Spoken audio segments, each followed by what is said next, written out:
Nikki here. I'm here today to do my spoiler-free review for the book I Am Legend by Richards Matheson. It's a fun kind of, I'd say it's almost like a short story. It's only about 160 pages. It is a mixture of kind of a post-apocalyptic sci-fi novel. It was overall pretty good. It follows a guy named Robert Neville, and it is basically exploring his daily life, his daily struggles as he is considered to, by himself to be the last man on Earth versus these infected hordes. That's all I really have to say kind of is my opening summary. I'll move into my likes and dislikes. I'll start with my likes as usual. The first like is the writing style. I found it very smooth. It had very good flow. It was very easy to read. Given its length, it was such an easy to consume novel. I really recommend it if you're looking for a quick read. Other like was the ending. I'm not going to spoil it here. If you're interested, you can check out the spoiler review I'm going to do for this if you want to find out what the ending's all about. But let me just tell you, it's the best part of the book, hands down. My third like is the pacing. In terms of the writing style, it was very good flow with the pacing. It was just very well paced. You didn't get any huge info dumps. You didn't get really any disruption with the flashbacks that the main character has. And it was just overall had just a good pace with the action and with his own Robert Neville's introspection. Those are the three likes I'm going to use. Now I'll move on to my dislikes. My first dislike is Robert's perspective.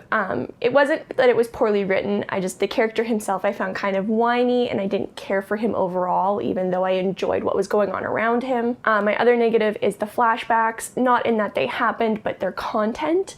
I really would have liked a bit more information of the world I would have liked more information of the world pre-infection, and maybe a little bit more of the world immediately post-infection. You didn't get a lot of expansion, and I think that some extra world building really would have helped bolster the story a little bit. And then my third negative is the length. It kind of ties into the flashbacks in that I feel like a little bit more could have been done with the world.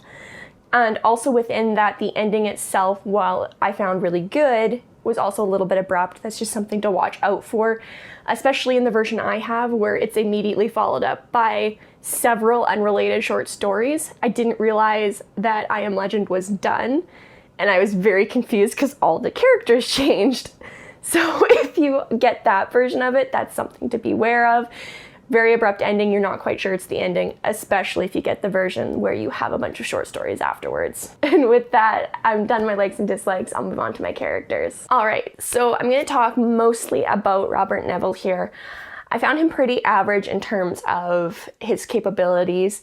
He wasn't anything special in terms of his career. Although he was a little interesting, I didn't find him particularly compelling. Despite all this, he's still very relatable because he was so average. I feel like most readers will be able to connect to him on some level because of that. There were a few side characters. None of them really had a lot of screen time, so to speak, and that's kind of my one complaint about them. I would have liked a little bit more time with them because I felt like some of them would have been more interesting other than just the plot tools that they ended up being. That's all I really have to say about the book, because I don't want to get into any spoilers, hence the spoiler-free nature of this review. So I'll move directly into my wrap-up. I gave this book a 4 out of 5. Overall, most of it was about a 3, but the ending was such a solid 5 out of 5 for me that I bumped up my overall rating because of it. I really recommend this to people who enjoy post-apocalyptic novels, especially post-apocalyptic novels that are done from a single perspective. I found it was a very unique take, and I kind of did a little bit of research into it, and I found out that he was one of the very early writers of post-apocalyptic situations. And then I feel within that he really set the bar with this novel, so anybody interested in that kind of genre, I really recommend this to you. And with that, I'm done. I'll see you guys in the next video. Bye!